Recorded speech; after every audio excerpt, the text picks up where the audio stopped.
What's good, everybody? Welcome back to the Bear Down Boys podcast after dark.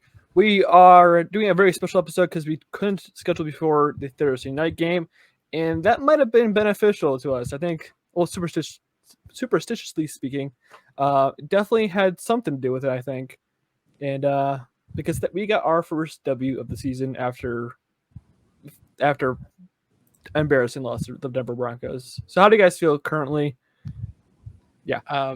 So the one time we didn't record a podcast after our game, we won the next game. So I think our podcast is cursed. That's the vibes I'm getting right now. Mm-hmm. But a win is a win, and we're going to take them. Yeah.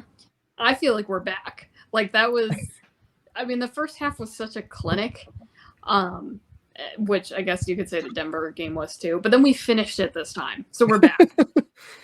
We definitely did finish this game. We won by 20 points, which in most cases is a blowout. And do you guys want to talk about the Denver game real quick before we move into the positive time of this episode? Time out. Did you hit record? Yep. Yeah. You did? Okay, it doesn't show on my screen. I see it.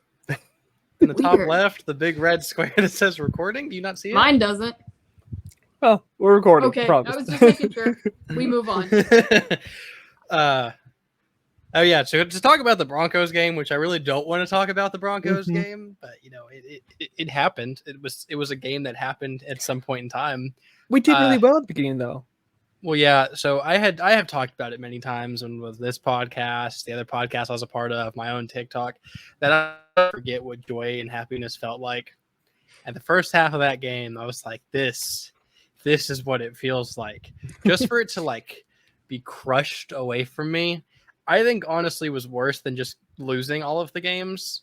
Like, yeah, I know like the other games, like, you know, the Green Bay game or something like that. Like there was never a glimmer of hope. So it was just kind of like pain the entire time. But I feel like constant pain is better than a glimmer of hope just to be more pain, which is a very depressing way to think about it. But that's how I thought about it. That second half was atrocious. And I think that translated to the next game.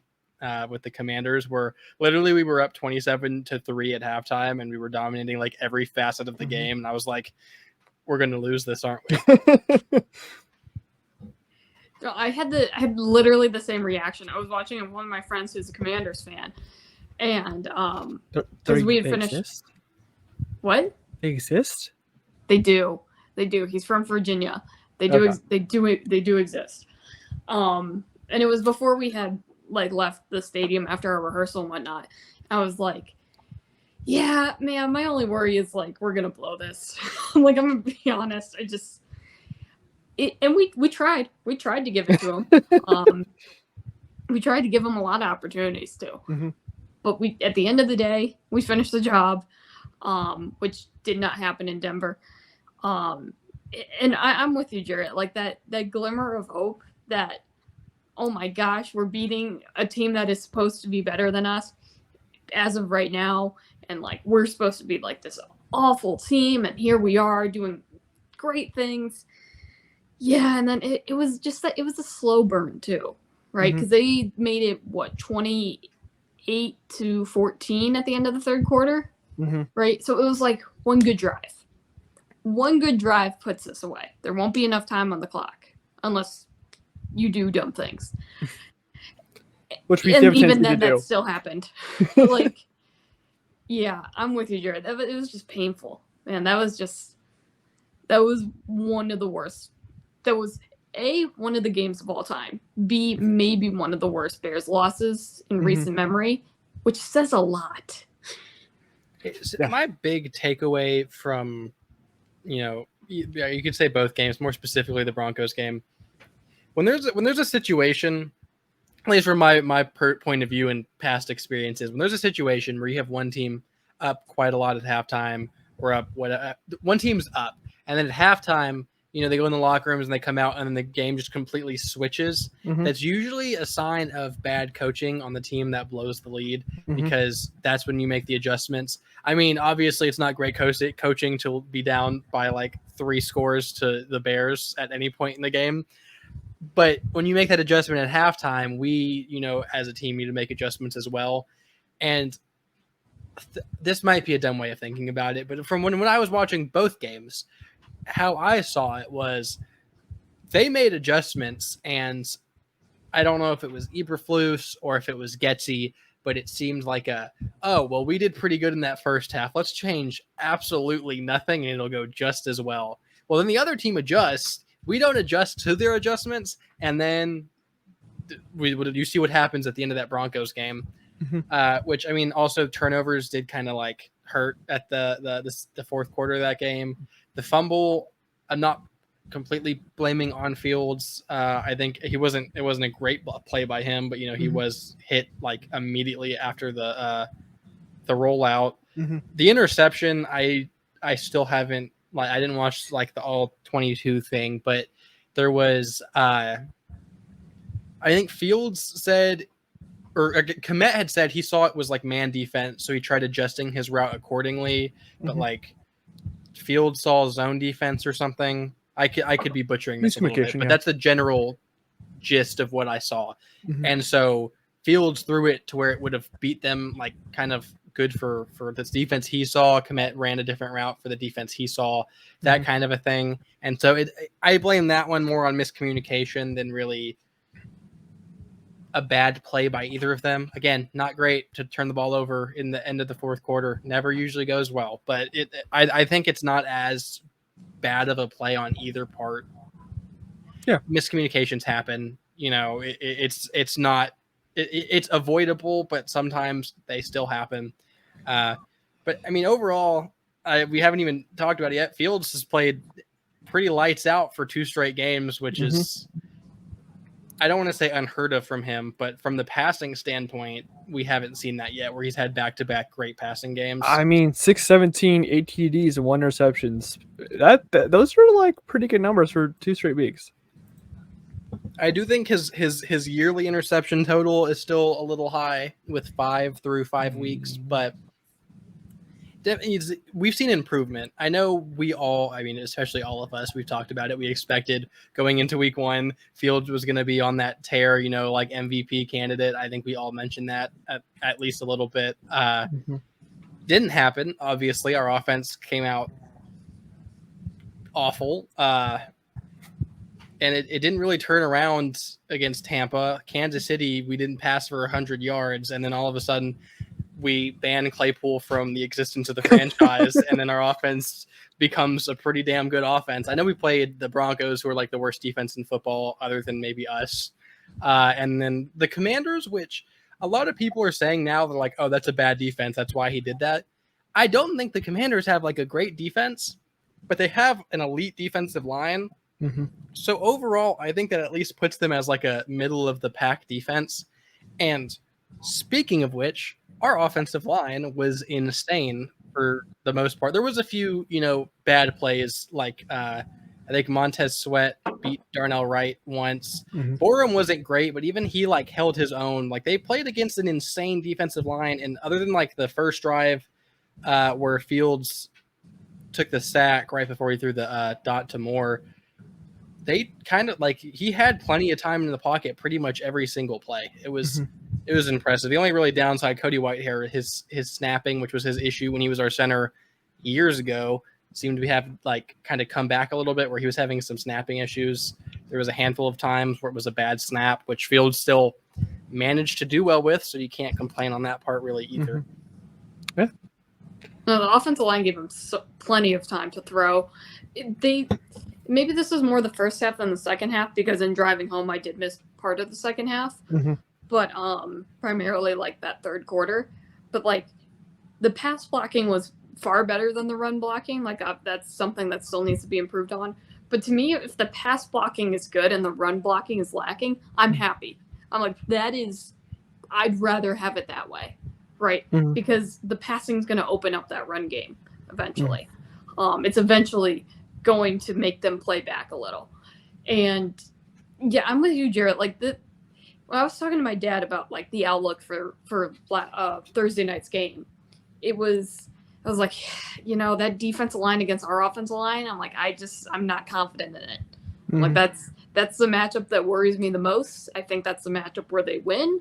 And I think, you can kind of finish the story from there. But they were elite last night. That was some of the best pass blocking I've seen from the Bears in forever. So that really helped. And they're a better defense than Denver was. So I think we're always going to get this revisionist history with Fields at this rate of, we could be playing the own 85 Bears and Fields could come out and have a great game. And then after everyone be like, they weren't that good. Like, I just feel like we're going to do that every week. Justin has a great game. So at that point, I don't even care what other people say. If Fields has a great game, he has a great game. And I want him to be our guy. Okay, see, my thing with the whole argument of, it was a bad defense, which I'm not a fan of the argument, obviously. But from that standpoint, I feel like that only matters if you look straight at statistics. If you watch a game, like watching Fields play, you can see things that, regardless if it was a great defense or not, he did well with. Ball placement, doesn't matter if it's a good defense or a bad defense. You can still see ball placement as a positive regardless. And like his ball placement last night was insane. I know with the against Denver, it was better than it normally is, but there was a few times when I thought it was a little questionable sometimes, like the first touchdown to DJ Moore against Denver, where Moore had that like insane catch like right in the corner of the end zone, and it was questionable if he got that foot down. I don't know how I felt about the ball placement on that one. It wasn't awful, but I think it could have been a little bit better for Moore to get an easier catch, because I'm not sure if that was a touchdown or not, but we move. But this game specifically, the first one, I think it was, I'm getting confused. Moore scored too many touchdowns, so I don't know which one's which. 3? Yeah, it was 3. I had the margins on today, so. It was the first or second one, which was, there was one where he literally like threw it in between 3 defenders where he looked off the safety and then it opened it up for Moore to kind of just throw a dot in there, which Fields, looking off a safety isn't something we've seen very often either, which means he had time to throw because it gave him time to do that. And secondly, it was good. I mean, it wasn't super tight coverage, but it was good ball placement as well. The other one, it was like neck and neck more on, I think it was Kendall Fuller, and just the absolute perfect ball placement on that one to DJ Moore as well. There was a drop by Mooney in the end zone on what would have been a touchdown, where it was kind of like almost the exact same play, but with Mooney instead of Moore, but Mooney didn't happen to catch it, which I don't want to throw too much shade on Mooney, but he definitely didn't have the greatest game that we've seen him play. But Fields, his ball placement was great. His pocket awareness still leaves some to be desired. It's not awful. It's definitely, I've seen a little bit of improvement, but it still needs to be worked on. His footwork was better. His decision making was better. Even like one of the issues I've had with him is, I know it's not like the biggest deal. Obviously, you want your quarterback to throw more of a tight spiral. It makes it easier for the receivers to catch. And I feel like Fields, not all the time, there's a lot of times when he'll throw a ball and it kind of comes out a little too wobbly for my liking. Didn't seem to be that case that much yesterday. So, we're seeing improvement, which is weird that there was like regression for the first 3 weeks, and then all of a sudden he looks way better as a quarterback than he did last week. And like, I feel like a lot of it has to do with the team, even through the regression of the first 3 games, they look like they have confidence in him. Like last year, people talked about Fields not having a ton of passing yards, which was fair. I mean, he didn't. There was multiple games he had under 200. A lot of that has to do, though, with how many attempts he had. If you look at the attempts each quarterback had, Fields was throwing like 14, 15, 16 passes a game. He threw 31 passes. He literally threw like double the amount he normally had like last year this game. I mean, Sam Howell threw, 51, I think? 53, something like that? 50-something, yeah. He had 388 passing yards, and people are like, I don't want to get into our defense not being bad, but they're like, our defense is atrocious. They let Howell throw for 388. I'm like, he did also throw 51 passes, so that has a lot to do with it. It'd be a little more suspect if he didn't throw that many yards. Quantity matters. I mean, obviously you want the quality, but with quantity, you're going to get more passing yards. It's just how math works. But Fields, I feel like they're letting him throw the ball. I mean, our run game hasn't been nearly as dominant as it was last year, but they're letting Fields throw the ball. And I think he's kind of I don't want to use the word excelling, but he's shown a lot of improvement. Mhm. I wasn't completely out on Fields, but I was definitely No, shut up. You were. I was not completely out. You were like, I'm out on Fields. I just wanted the season to be over. I want to go to the draft and fire Eberflus. You're all out. It is funny to switch a No. lot. I'm not saying this to Jarett, we were but going 0-17 had nothing to do with Fields. I definitely thought Fields. It looked like they broke him, He was is what out I on had Fields. said. I didn't say completely out. I said most of the way out. I'm not even completely back in. I think we have to see more growth. You can't laugh, dog. He had 2 good games. You have to see growth. If he keeps consistently doing this, then he can show he can be our franchise quarterback. Because I don't want Caleb Williams. I have said many of times, I don't want Caleb Williams. And it's not even because I don't think he'll be a good prospect or a good quarterback in the NFL. I don't want Caleb Williams because I'm tired of this repeating cycle of us drafting a quarterback, hyping them up as they're the next savior of our franchise, and then them burning out in like 2 years and then repeating the cycle over and over and over again. Fields looked like a horrible quarterback the first 3 weeks. There wasn't really any kind of positives at all. Mm-hmm. I don't know who the hell coached him up over a week span that made him completely turn it around, but whoever did, much praise to them because it was impressive. This turnaround is kind of uncanny, I guess you could say. I have not seen anything like it ever. So I'm happy. That's all I'm gonna say. I'm a very happy man. I think a few things happened between the Broncos game and the Commanders game that help even more improvement. Was Chase Claypool was not allowed to travel the team to Washington and eventually get traded. So awesome there. I also think that Eberflus calling the DC instead of doing whatever the fuck he was doing before kind of helped get him off Fields' back because he had more things to take care of and everything like that. I just think overall, like Fields has been excelling at a wonderful pace, and I'll admit, I was like, okay, Fields may not be the guy, but like I still love him. I think if he goes somewhere else, I'd be very happy to see him play well. But I want him to stay in Chicago. You, on the other hand, were like, I'm out. Let's trade him. I didn't say we should trade him.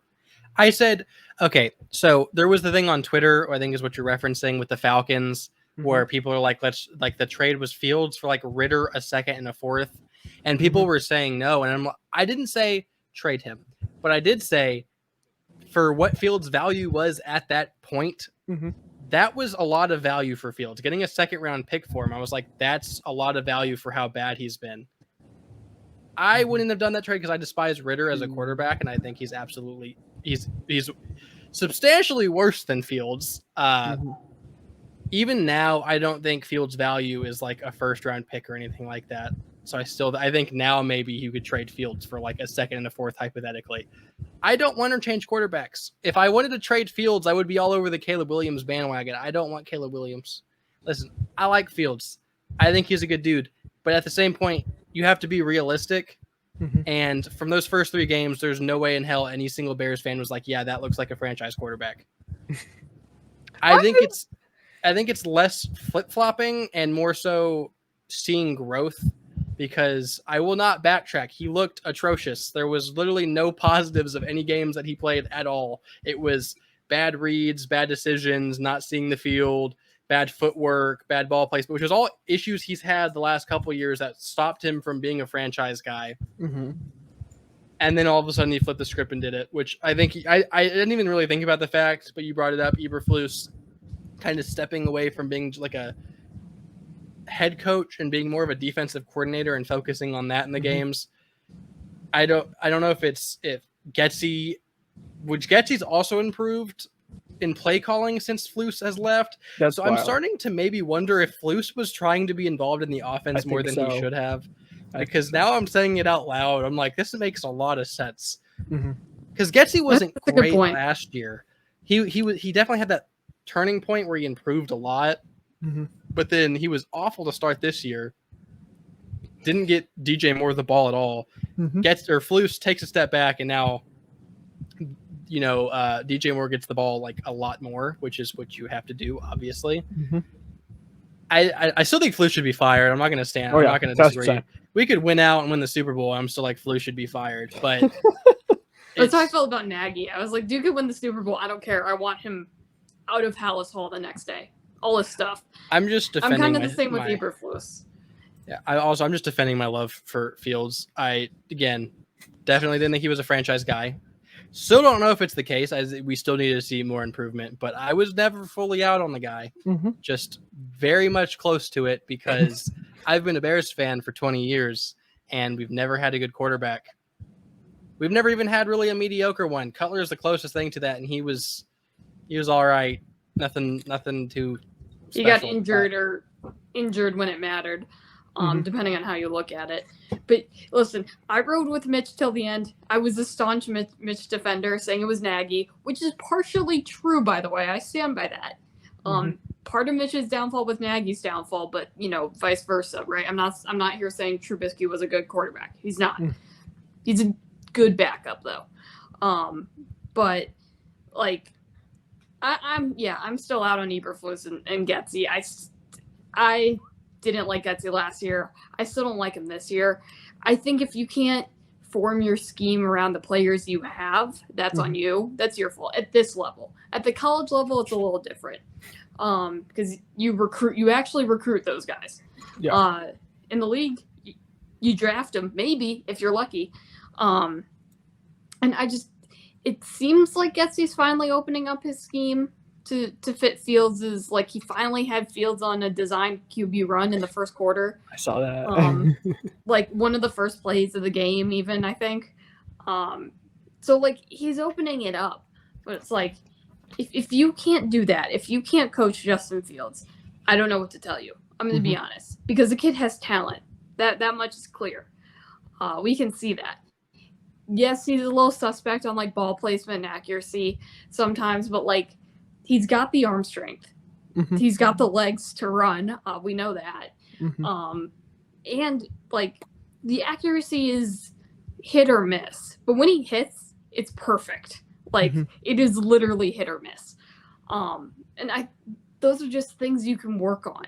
Those are things that should have been worked on the past few years. And to your point, Jarett, not seeing improvement in that is suspect. He still stares down his receivers. He still kind of waits for them to get Ohio State open, which isn't going to happen ever. But to your point, like you said, we have seen that growth finally these past 2 games. But that was the confusing part about the first 3 games because we had seen some of that growth last year. It was like we just took a massive step back those first 3 games. Like, I wasn't in the camp of all the other Bears fans of like, oh my God, like we're going to win the NFC North. We're going to run it. I was like, we're going to win maybe 6 or 7 games. I'm like, I'm going to be happy with that. I also said the Vikings will win the division. They're not going to do that. I also picked the Vikings. Don't feel too bad. It was their division to lose, and they're losing it. So, it happens. It wasn't. I wasn't allowed. I mean, I don't think it's like completely out of the question the Vikings win the division. I mean, it's not likely at this point, but I don't think it's completely out of the question. Yeah, no, and I wasn't even a Lions non-believer. I kind of like seeing them be good. Good for them. But I'm getting off track. But like, forgetting my point because for me this is late at night. But like we have we're finally, if we could just forget that those first 3 games happened, and that like from last season to this season, it'd be like these 2 games were the first 2 games of the season. It'd be like, yeah, this is what we expected. What are you talking about? This We're 1-1. This is what we've been waiting for. We're 1-1. What are you talking about? Precisely. There's no 3 other games. The Lions did start last season 1-6 and ended 9-8. Not impossible. And like the schedule coming up isn't like, those are all winnable games right now. Well, let's take a look.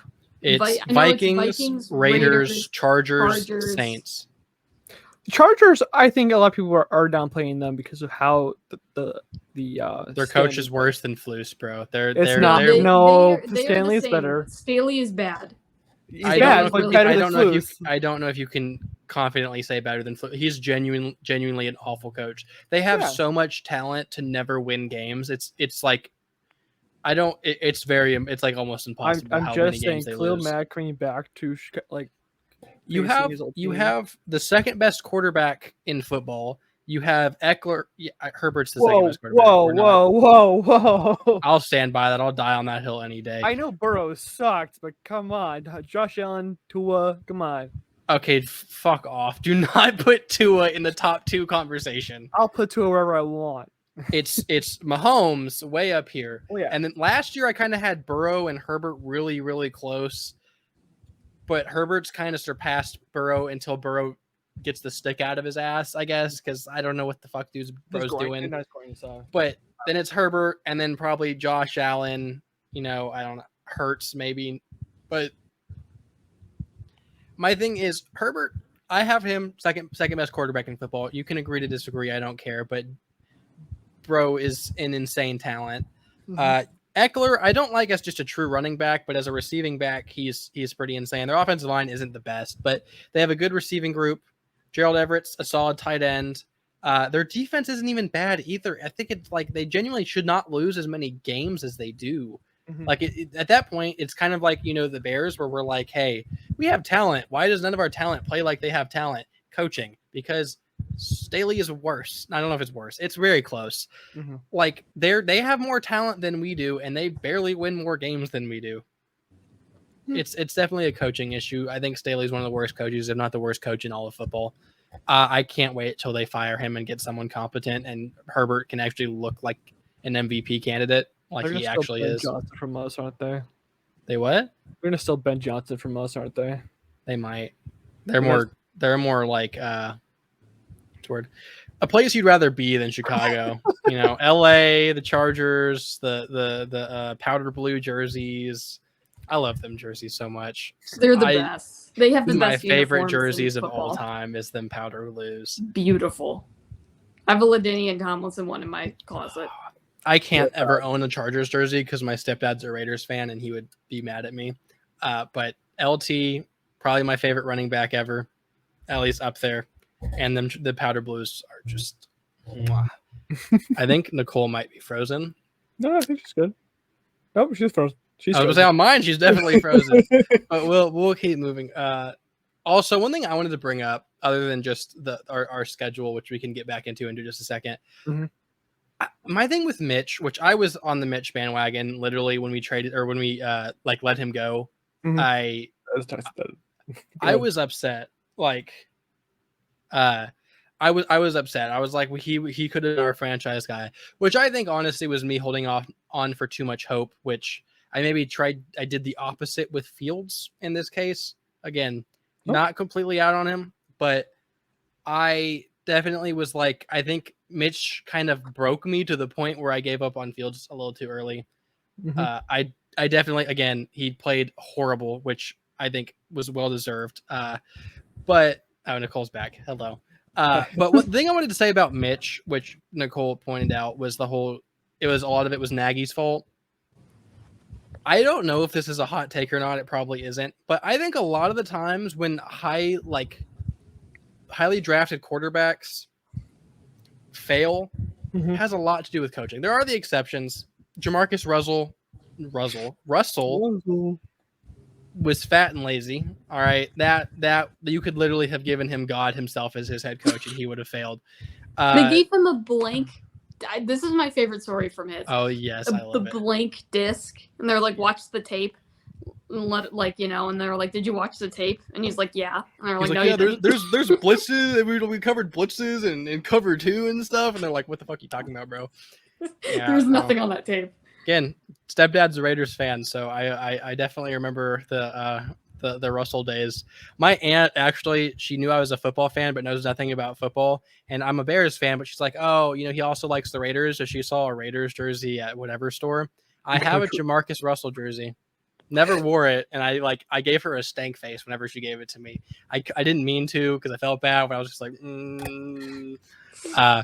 But anyways, a lot of it has to do with coaching. Like, people get call Bears fans crazy on Twitter when they bring it up. If we drafted Mahomes would not be as good as he is at all. Mm-hmm. Standing behind Alex Smith and having Andy Reid as your head coach does wonders for a man's career. Mm-hmm. All right. I think like if we got Mahomes, I don't know if he'd be as bad as Trubisky because I think he had a lot more tools than Trubisky did, but he definitely would probably be a backup somewhere right now if we would have drafted him. Probably. Fields, No, I think we would have hamstrung Mahomes a lot. Who was it? John Fox when he was drafted. Yeah. Yeah. No, dude would not be running out of the pocket. He would not be like. It would be so stiff for him. It'd be way too stiff for Mahomes. It wouldn't have worked. Sorry, go ahead, Jarett. Well, yeah, like, God, I'm surprised Fields. I mean, again, he's had his highs and his lows, but the highs he's had is pretty insane given the coaching trip he's been on. You know, he started off with Nagy, which I will stand by it. Nagy's an awful head coach, but he's a great offensive coordinator, and as a quarterback coach to develop quarterbacks, I don't think he's bad. I think that's why we saw kind of regression when Nagy left. I think as a head coach and play caller, you know, sometimes it was questionable because he was stubborn, but especially like that Browns game where he literally was like, "Hey, Cole Kmet, go block Myles Garrett and see what happens," and then Fields got sacked a bajillion times on like his first start, which is not a good for a player's confidence.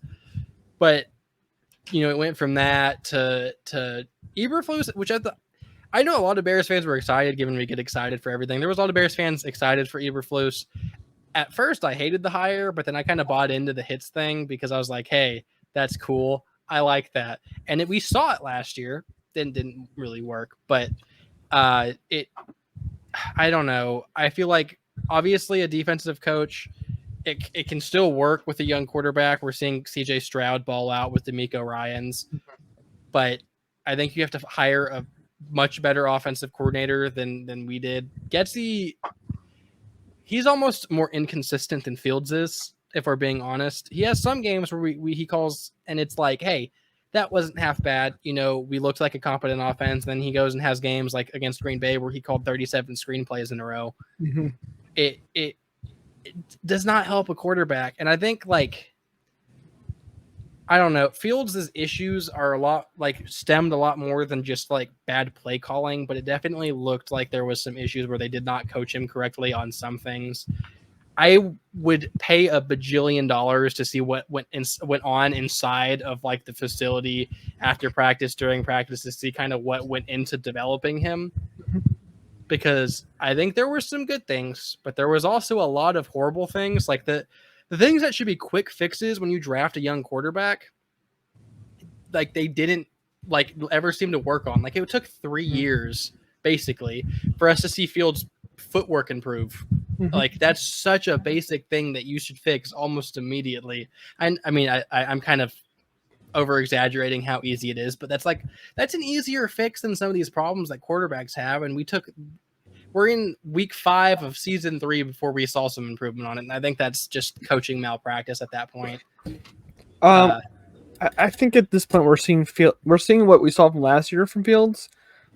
Again, I feel like I think that something happened with Flus. Flus was like keeping him under wraps. I think he was doing like the John Fox thing, like just making sure that he's a pocket pass before he's a runner.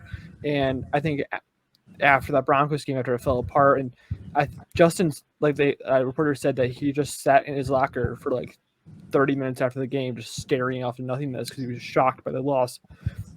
I think he either walked into like Post's office or Flus's office and said, I need to do me, and you need to let Getsy call the plays that are meant for me, that either A, you're blocking, or B, you're not letting Getsy call. So like I think in the end, I think that Justin knows what he needs to do, and I think that Justin is improving based off his distaste for what is having the coaching.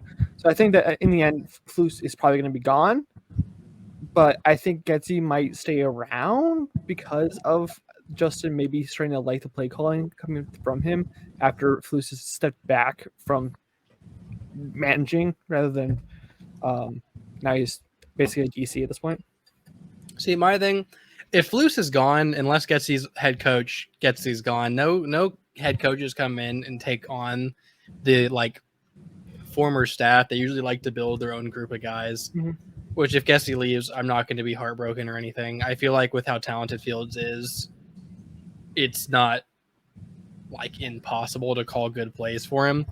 Which another thing that I noticed from last year compared to this year, last year Fields, he did not want to throw the ball, it seemed like. I know Nicole said it, the whole Ohio State Open thing, which is not a very common occurrence in the NFL, like ever. Like I've watched some of the Fields tape from Ohio State, and he has guys with 10 yards of separation every play, which DJ Moore, some of these plays, it kind of does do that, but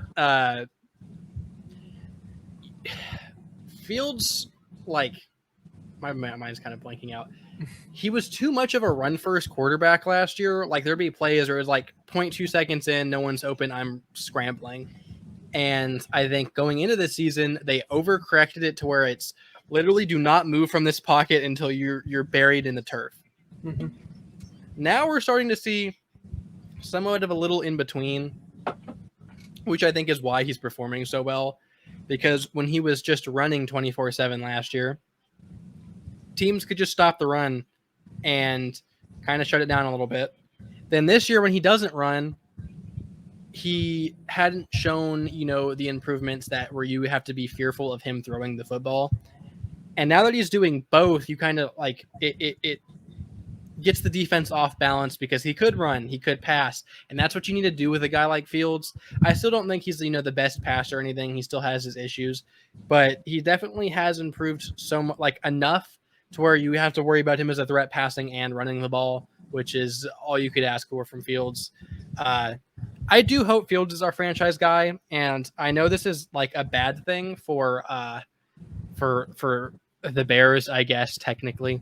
I kind of hope the Panthers don't get the number 1 pick and we don't get the number 1 pick, because I do think that even if we win a few more games, but the Panthers get the number 1 pick, Mm-hmm. we're trading Fields and drafting Caleb Williams, because I feel like no one in their right mind doesn't draft Caleb Williams. Mm-hmm. And again, don't want Caleb Williams, which maybe when Caleb Williams gets drafted by, I don't know, like the Raiders and becomes like a 7-time MVP and 8-time champion, then this will come back and bite me in the butt. But I really just don't want him. I think a lot of his issues they're not the exact same as Fields, because they're definitely very different players. But Williams, a lot of his issues is like holding onto the ball too long, trying to make plays happen that aren't there, waiting for guys to get wide open. And like, he, again, not the same player as Fields, but a lot of his issues are still very similar things to the issues Fields has.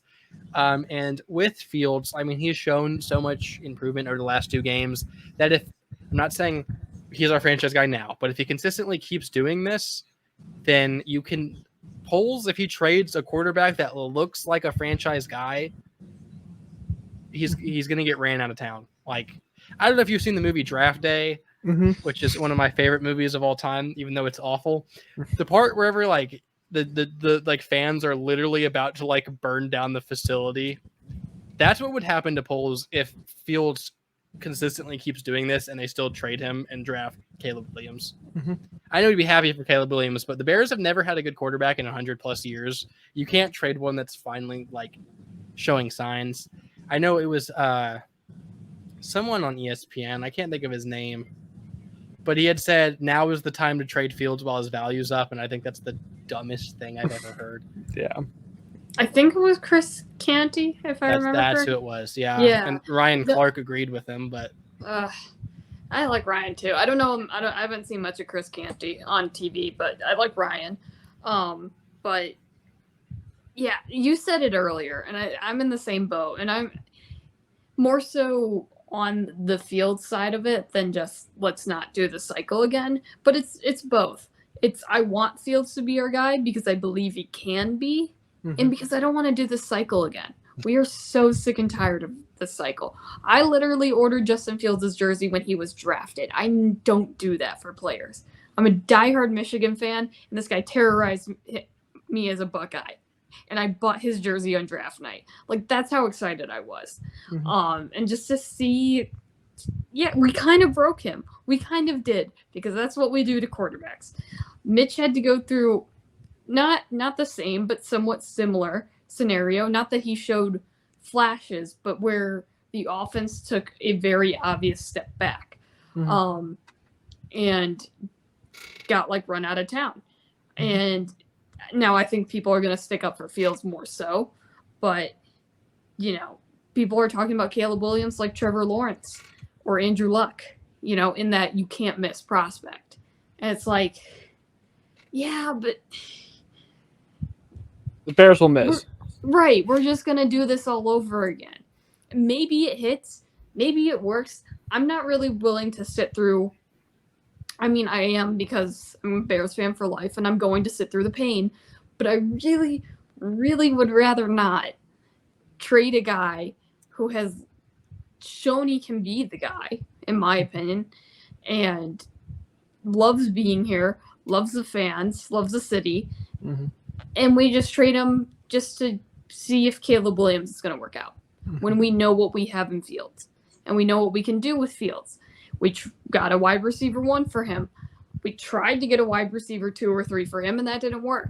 But like, that's not his fault. I just really want the Bears, A, to get new ownership. That would help. B, just continue to build on what's here. Let's not do this cycle again. I'm so tired of it. Please be the guy, Justin. I want to touch on that wide receiver 3 that you just talked about. We traded Chase Claypool right after the Commanders game, Which is hilarious. Yeah, we swapped our 2025 7th and for their 2025 6th, and we give him Chase as well. I can't get away from the bad man.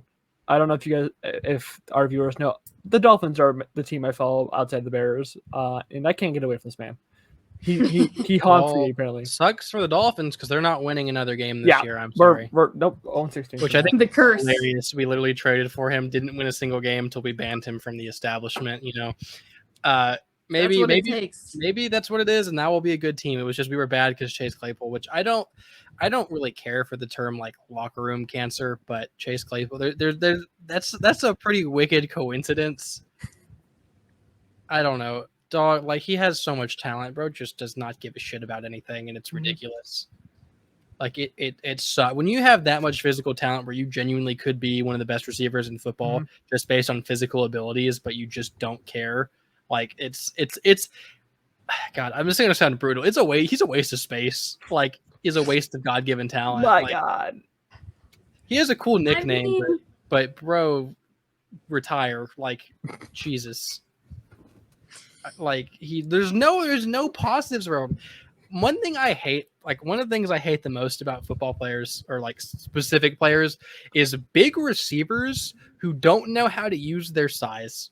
That's the bane of my existence. There's so many guys like that, and it genuinely pisses me off. Claypool, I know I said he's 6'4", 240. He's a big motherfucker. Bro does not do jump balls. Like literally, he is half your size. Just literally jump over him.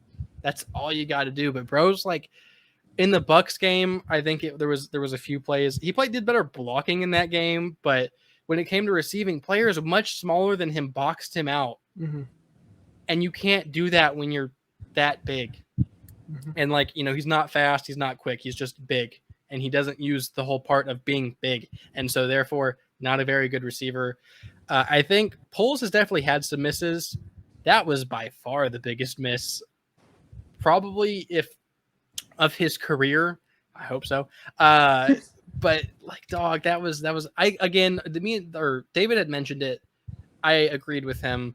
It was good in theory because, getting your young quarterback, a guy who can help him develop is always a good thing. I don't know if he helped him develop at all, but, in theory was a good move. Definitely flopped horribly, but, we move.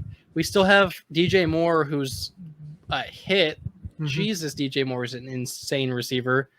I was talking to my mom about it last night. I was like, I don't know. Like, I don't think he's on par with Brandon Marshall when he was in Chicago, but he's damn near close. He's passed. Grayson, I can't tell if you're being serious or not. No, I mean, like the talent that DJ Moore has, not the performance hasn't been there. That's because of play calling or something like that. But the talent that DJ Moore has is far outside of Brandon Marshall. I'm not going to agree with that whatsoever, but I appreciate you for being optimistic. I like DJ Moore. I mean, every issue we've had with our receivers beforehand was, yards after catch, making plays with the ball in your hands, and DJ Moore has single-handedly made us that much better. It's gotten to the point where people are saying that DJ Moore is making Fields look good, which is partially the case.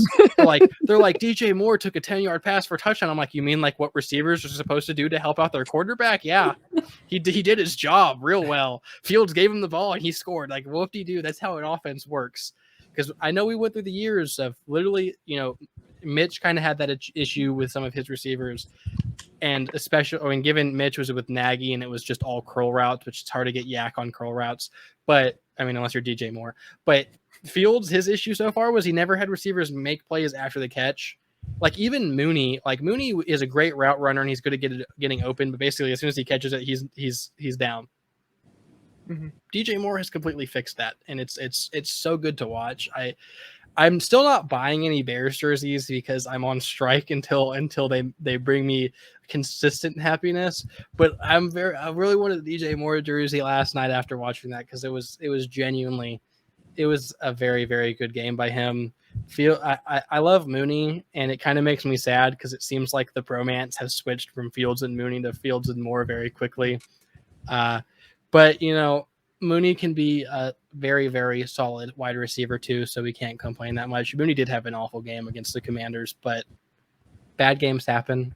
He's going against the Vikings next week, and he always does good against the Vikings, so I think he'll bounce back. But overall, offense was great. Fields is starting to genuinely look like a franchise quarterback. Receivers... it was basically just DJ Moore. I think everyone else had like 40 receiving yards in total. There was two other receivers who actually got receptions. Was what, Komet? Komet and Tunyon. Okay, it wasn't even another receiver. Mm-hmm. Okay. Football. Offensive line looked good. Our defense still looks like absolute garbage though, which I know we only allowed 20 points, but I feel like us stopping them was less us playing good and Sam Howell having an awful game. And I don't think we forced him to have an awful game. It can be both. There were some defensive standouts. Javon Dexter looked insane. We need to start him every single week from now on.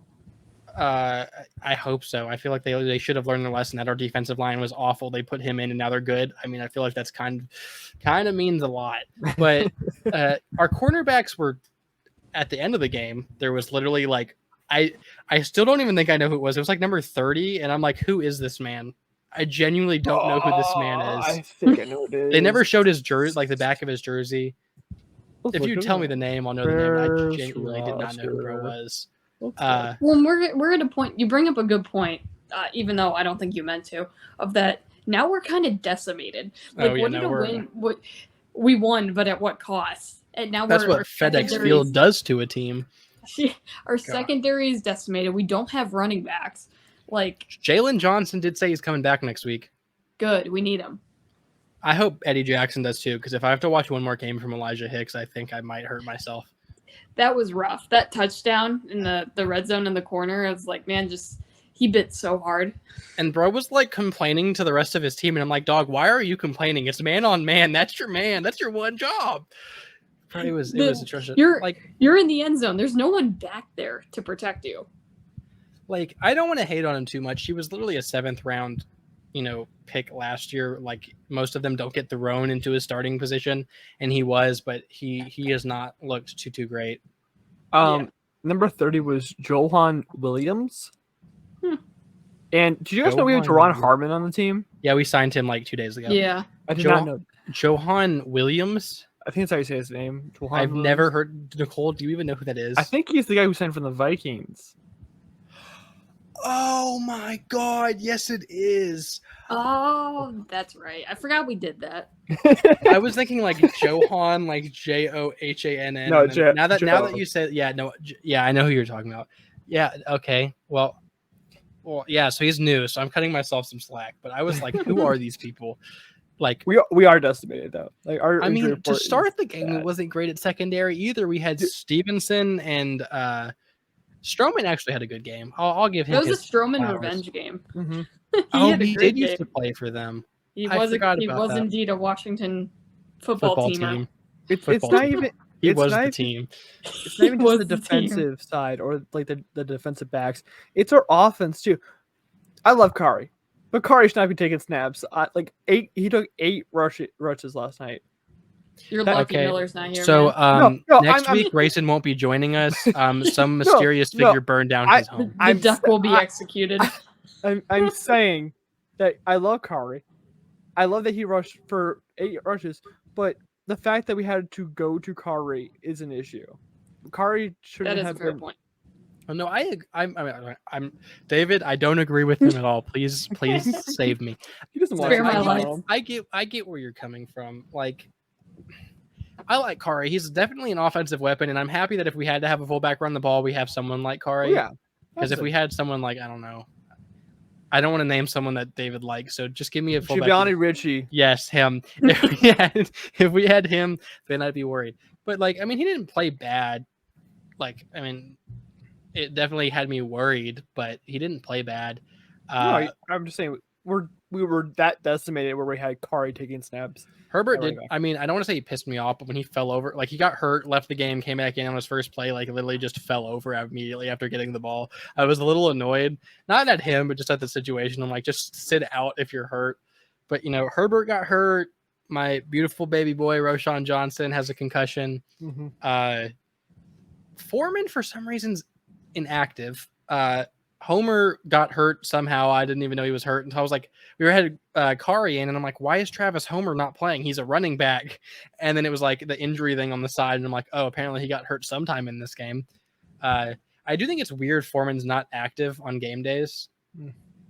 There's a certain someone who plays receiver who's hogging up that roster spot named Velus Jones, who literally doesn't do anything. Has he been played? I haven't seen him. He's our kick returner. But have you noticed something? This man has not taken one single kick out of the end zone all year. Not a single one. It wouldn't surprise me if they told him not to, though. Why does he have a roster spot? I could go stand back there and just move out of the way and get a touchback every time. Bro doesn't do anything. We should put him with. We should have packaged him with Claypool and gotten a 5th out of it. Honestly, I think the trade would have been the same. I'm gonna be real. We would have just it's 0 value. Dog, like I understand Velus was rough as a rookie, but like you gotta let him do something. We're bad. We had nothing to lose. Like do something. Like we won the game without him. We've lost a lot of games without him too. But like the thing with Poles, like he had talked about it was like, oh, well, Velus, last year as a kick returner had like one of the highest like averages per kick return in all of football, which is like, yeah, that's something to get excited about. Velus, when he gets the ball, isn't bad. It's just getting him the ball is the problem. But now, getting him to hold on to it. Yeah, that's awesome. I think he has a problem fumbling when he, not even just like on punts, like he just fumbles when he gets touched anyways. But like, you got to do something. He's a playmaker whenever he has the ball. So like, kickoffs, I think, is like maybe the best way to just like do something. Like, don't take up a roster spot. Put him in the backfield on an end around or jet sweep or something. Yeah, I think they did that. He had played like one offensive snap in one of the games because I remember him being there. He just didn't get the ball. But I don't know. He's taking up a roster spot. We could have the quirked up white boy Trent Taylor return kicks too, who did pretty solid at punt returns. I ain't gonna lie to you. Also on special teams, Trenton Gill with a bounce back game. Trenton Gill was real solid. I definitely, I don't like watching us punt, but I do like watching us punt because my boy going out there to ball. But I don't know. I think overall it was a pretty good team effort. I think our defensive play calling is still atrocious. It was better than the last 2 weeks. I don't think it was. It was slightly better. I think our defense played better. I don't think the play calls were better. The interception Stroman got, excuse me, literally it was Howell stared down his receiver.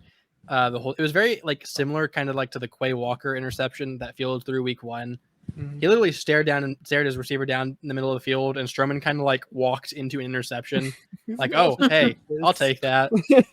And then the other turnover was the fumble, which Terrell Smith, that was just a great play by him, punching that out. 5th round pick. Which I know, was it Jim Nagy, who's like the director of the Senior Bowl, had said something about him being, I think it was him who said something about him being like a draft steal. Yeah, I want to say it was him. It was him or like Daniel Jeremiah or something. I don't remember who. But he played okay. I mean, he's a 5th-round rookie. You can't expect him to do that well against Jahan Dotson, Curtis Samuel, and Scary Terry. Yeah, like you're getting one bright guy there. I was getting to it. I love me some Scary Terry, but I mean, it was solid. But my thing with Flus, which we've talked about too many times for me to get into again because it's going to piss me off. I don't understand why he plays so far back on the defense. Like my stepdad, he hasn't really gotten to watch a Bears game this year until this one, and he was constantly just like, "Why are the cornerbacks starting 10 yards backwards, and then as soon as the ball snapped, they run farther backwards?" It's like they're literally just dinking and dunking down the field. The only reason that we won was because which I don't think Hal's a bad quarterback, but he was not good. That he missed a wide open touchdown to I think it was Diami Brown early on in the game, which that's, if they do get that, I'm not saying they win or anything, but if they get that, I think that it didn't tie the game, but it definitely made it a closer game, and it could have changed the outcome. And he missed a few other throws. Hal just didn't have a good game, and I feel like our defense benefited from that. I genuinely don't know if their offensive line is atrocious or our defensive line just learned how to football for once, but we went from 2 sacks in 4 weeks to 5 sacks in 1 game. So we literally over doubled our sack total, which is in fantastic. Just that game. We have 7 now, which is kind of respectful. It's still probably on the low end, but it's respectable through 5 games. Definitely. I'm not going to complain too hard. Dexter played good. Andrew Billings, I love that man so much. That's a big old boy, and bro is an absolute run stuffer. Ngakoue got a sack. Stroman got a sack to go with his interception. One player who I don't think stood out, and it kind of sucks, is Dominique Robinson. Bro missed the easiest sack of his life, and then I think he missed a few other tackles. Hal looked like prime Marshawn Lynch half the time, which really pisses me off because the whole hits thing, which again, tackling is and flying to the ball is a big part of that, and they literally missed 17 tackles on a quarterback who's not known to be a runner. So other than play calling and tackling, everything else on the team was pretty solid. So I'm not going to complain too much. It was a solid game. It made me happy. And honestly, I know I had said that I wouldn't be surprised if we went 0-17. And from that point in time, I definitely felt like that because we literally hadn't improved at any facet of the game in the first 3 weeks when I had said that. But we look like a competent football team. I'm not saying we're making the playoffs or anything, but my prediction from earlier in the year of what I think I said 7 to 9 wins. I still don't know if we're going to get to that exactly, but I think we could get close to it. We look competent. Nicole, do you have any final thoughts on the Commanders game? Thank goodness. Thank goodness. It was been almost a calendar year. And I don't care what anyone says about tanking. The coaches and players are not tanking, whether we want them to or not. This is not happening, unless George makes that call. Because I do believe that's what happened when Brian Flores was in Miami. Off topic, but that's what happened. But these guys aren't tanking. They are trying to go out there and get a win every week, and to finally finish one off after almost a calendar year feels so good. It feels so good to see a Bears win, and especially maybe we were going to get to this in a second. Especially after Dick Butkus passed away, makes it all the more special. Yeah, I that's perfectly said. Unfortunately, the legendary Dick Butkus passed away at the age of 80, literally a few hours before the game had started. So, I think I think that fueled a lot of the players. There's a lot of people who are they don't have a special connection to him, but when you have a legend that is still so involved with the community of the Bears and everything, I think it kind of fuels the team to play their hearts out, to play just with everything out there instead of just holding back, kind of I hate this coach, I'm not going to play out for him, I'm going to go somewhere else. When someone dies and passes away or something happens that's that significant to a franchise, the team shifts. They change, and who knows? That might be the fuel for the rest of the season, and we might look a lot better this season and go on a huge run. But you never know. Yeah, and I mean, other teams probably do this too, but I just know Eberflus, which, as much of a bad coach as he is, there's some things I really do like about what he's done, and there's one of the things is he does a really good job about like connecting the current team to the history of the team and the former players and stuff. Stuff like that. And I mean, he's there's no doubt in my mind that if you're going to talk about the history of the team, you're going to talk about Dick Butkus. It's just he's one of the best linebackers of all time, an absolute legend of the game. And I mean, even he was at the facility when the day when he was like in charge of the social media team or whatever. I think that was this offseason, I want to say. And so I'm sure he was around a few of the players. They got to meet him. Again, I don't know him personally, but from what I've seen, he seems like just a genuinely good person and fun person to be around. I'm sure they have some kind of like communication with him of some kind, or like a relationship with him, something like that. And one of the like, it's definitely one of those things that like when it happens, it hits you. And some people, you can go either way, and I'm not going to complain because it's definitely a difficult thing to go through, but it like ruins your mood, or it can, in the sense of football and competition, it lights a fire under your ass and kind of like you give that little bit extra effort you didn't even know you had. And I feel like that definitely was seen, because by far the best game we've played from like beginning to end. Like it was, I think it definitely had a little bit to do with it. Well, especially for a guy like Dick Butkus, it was like everyone was scared to play him.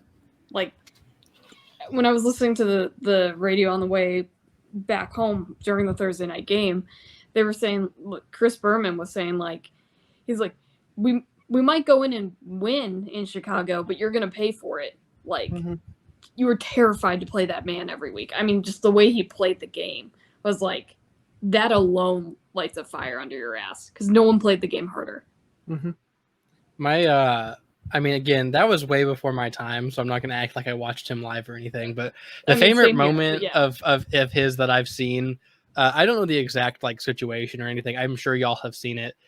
They were going for the field goal or whatever, and the snap gets muffed, and they throw it to Butkus in the end zone, and it's like win the game or whatever, and he just holds out the ball in front of the defender's face.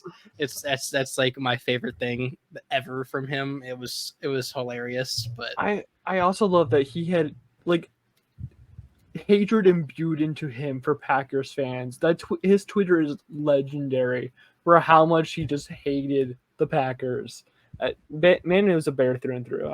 That man can never be replaced. There's no Brian Urlacher I could give it two shits about. Like, Dick Butkus is the embodiment of the Bears. There's very little besides maybe like Walter Payton that you can say that is the embodiment of the Bears. Well, and Dick grew up in South Side Chicago, went to the University of Illinois, and then became a Bear. It's like, how more perfect could that get? I love it.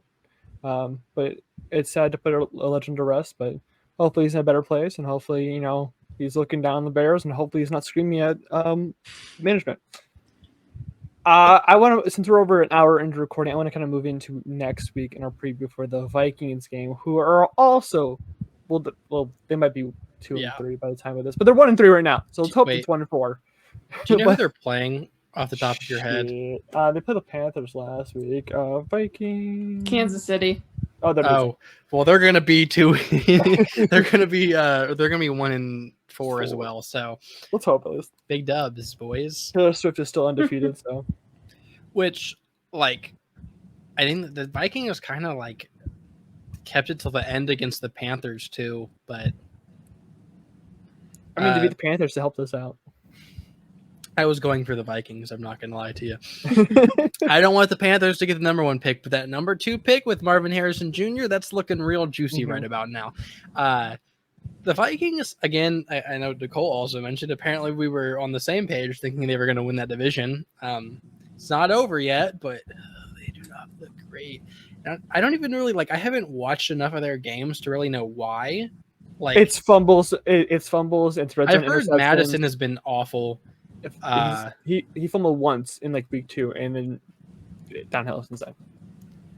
Kirk's not a bad quarterback. Kirk's like right on that like top 12-ish kind of 10 to 12 range. This season he's looked top 3.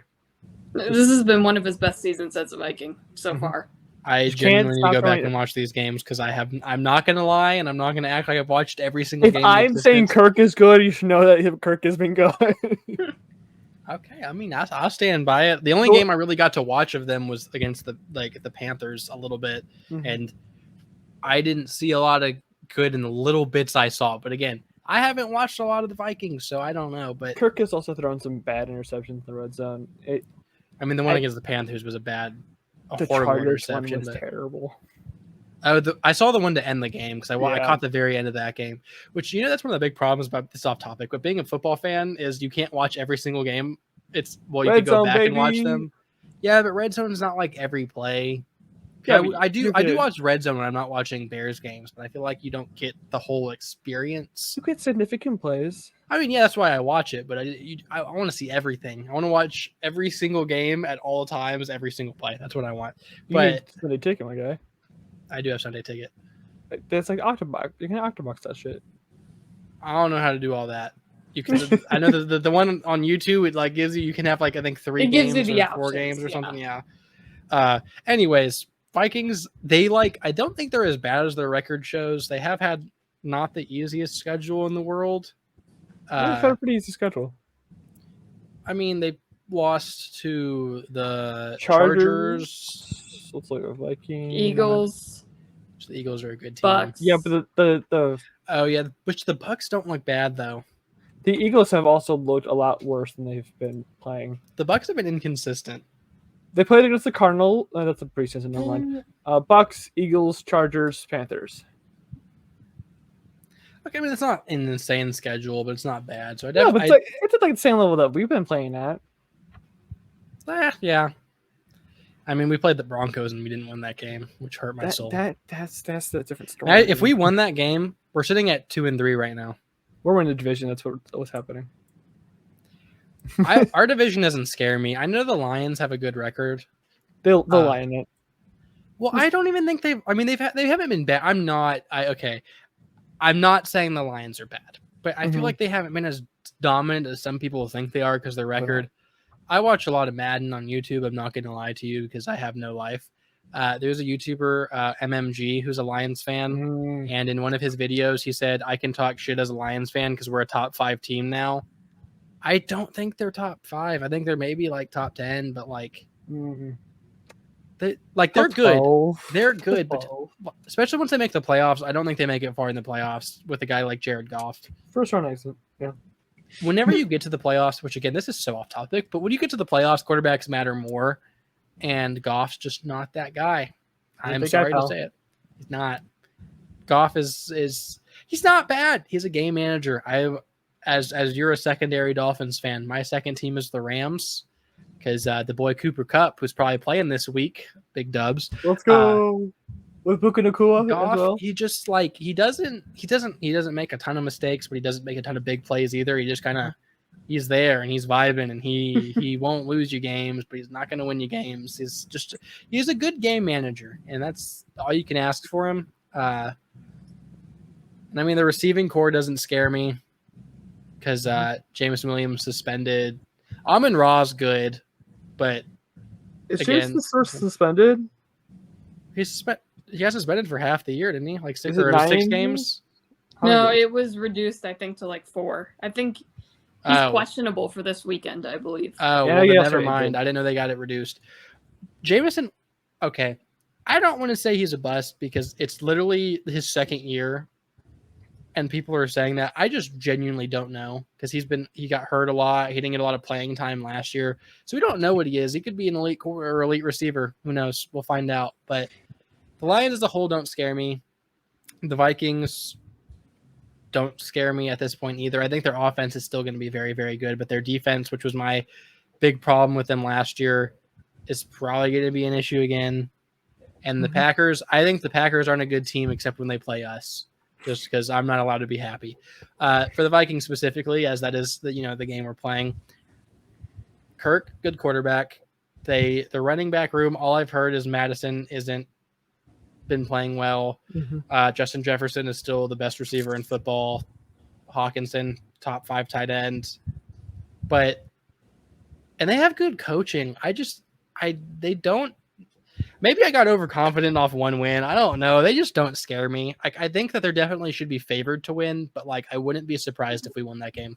I'm at too much of a high, and we need to lose again to stop me. I don't know. No, we can't lose again ever again. We're going undefeated forever. We're winning the Super Bowl, my guy. I know. We're riding off this high. We're gonna beat the Miami Dolphins to win the Super Bowl. If the Dolphins make it that far, they have Chase Claypool, bro. They're not winning another game. I keep forgetting he's a Dolphin now. I can't believe we got that trade off. I'm so surprised. And the fucking Broncos got Randy Gregory to the 49ers. For the same deal, but a year sooner. Yeah, it's what the fuck? For the Vikings, I think the Bears historically play Kirk Cousins and the Vikings very well. They play him tough, typically close. I agree the Vikings, they should and will be favored in this game. I don't think it will be a wide margin, though, -3, -6 at the most, maybe. But I think the thing that hurts the Vikings the most, and I'm not saying this Kirk Cousins hasn't had a great year, because he has, or that Dalvin Cook is one of the best running backs in the league, because he's not. He's very, very good. Very, very good. Not one of the best. But they are missing him a lot this year. And not necessarily just Dalvin Cook. They're missing a solid run game to open up, the floodgates for Justin Jefferson and Jordan Addison, right? Because there's only so much Kirk Cousins can do, and Jefferson and Addison to that extent, when they know they're throwing it to one of them, right? There's only so much that they can do. The defense knows what's coming. They know you're not doing anything on the ground, that's for sure. Or if you do, they'll let it happen. That's fine, because it's not going to be for more than 5 yards. I think that's what hurts the Vikings the most. But at the same time, where that kind of helps them against us, because our secondary is weak. And hopefully we get a lot more guys back. Hopefully these 10 days really help. But yeah, I mean, to be fair, I went into the Commanders matchup saying, hey, their defensive line, I think, is going to bully our offensive line. And they didn't. So, very well, the same thing could happen, where I'm saying their wide receivers are going to bully our secondary, and they don't. That's a little different when it's not just, size and just running through each other, other than running past each other. That's a little different, which I'm putting it in layman's terms. But that matchup is scary. Other than that, nothing about the Vikings scares me either. Again, get pressure on Kirk Cousins, make him throw the ball fast. Hope the secondary is in place and everyone's zone and man is covered. Their defense doesn't frighten me. Their secondary is a lot weaker than years past. Again, this will be a matchup of how good are their wide receivers versus our depleted, hopefully not so depleted, but depleted secondary, and a coaching battle. That's what this is going to come down to. And right now the Vikings do hold the cards in that, which is why I'm riding this high off this win, because who cares? We're going to the Super Bowl. I mean, we have 10 days to heal up and get better, and which I just realized that we can cover the Vikings game next week. But anyways, we'll cover them more often. But I mean, Jalen Johnson will be back according to himself. I don't think Kyler Gordon will be back for that game. I think he might be back the next week, which God, that hurt my heart so much. I hyped him up so much going into the season. I thought he was going to genuinely be an all-pro player, and then he broke his hand in the second quarter or whatever. I still think Kyler Gordon, once he comes back, is going to be insane. Dude's a very talented player. I want to see a Spider-Man celebration. When he gets his 7 interception game, he would have been awesome. He'll do it. He'll do it 7 times in one game. You know what would have been amazing if he still had Travis and they get a combined sack, and it'd be a Spider-Man Thor celebration. That would be pretty cool. Yep, we don't have Travis anymore, so I'm sad. He's Titan now, right? Is it right? Yeah, he's a Titan. It makes me even more sad. I mean, I don't miss him or anything. It's not like he did much last year, and he hasn't really done much for the Titans this year. But He was a solid piece last year, though. I mean, he's a decent player. He's just not like I'm gonna cry myself to sleep because we don't have Travis Gibson on our roster anymore. I'm going to go do that right now. I mean, fair enough. Each their own. One player I forgot to bring up, but I kind of bring up is Jaquan Brisker, who, again, young player. He has time to develop, but he hasn't really done much of anything in the first 2 years. Mm-hmm. It's kind of making me a little worried. I still think, again, I was very high on him in the draft, and I'm not always right, but I'm right a lot. And I genuinely thought he was going to be a top safety within 2 years. And for the amount of shit talking he does on Twitter, I wish he would back it up in the play a little bit more. He hasn't been like bad, but he just hasn't been great either. It's just kind of been like he's a rotational safety, like solid player, but not like a great starter. Mm-hmm. I'm waiting for that breakout to happen. I thought that breakout was going to be against the Patriots last year when he got his interception, but then it just kind of nothing since then. But I am a little worried. I'm not going to lie to you. The only reason I'm worried for this Vikings game coming up in 10 days is it's just our injuries. I think they are playing at such a low level, and we were playing at such a okay level right now. Not in the last few weeks, but like right now we're playing okay. That we can overcome the odds and clutch out a victory. But Super Bowl, baby. We're going to the Super Bowl. There's no stopping us. Who in the NFC is going to stop us from going to the Super Bowl? We might not win, but who's going to stop us? Name one team. Are you wanting me to name the best NFC teams? Yeah, go ahead. Cowboys, Eagles, 49ers. The Cowboys. Eagles are playing under. They're playing under their level, and the 49ers don't have a quarterback, so we're good. We're running. You know what I want to watch? The Eagles play the Bears, and it's just tush push all the way down the field both ways. I think they'd You can win, only call one play all but game. the tush push bowl. That's what I want. That'd be great.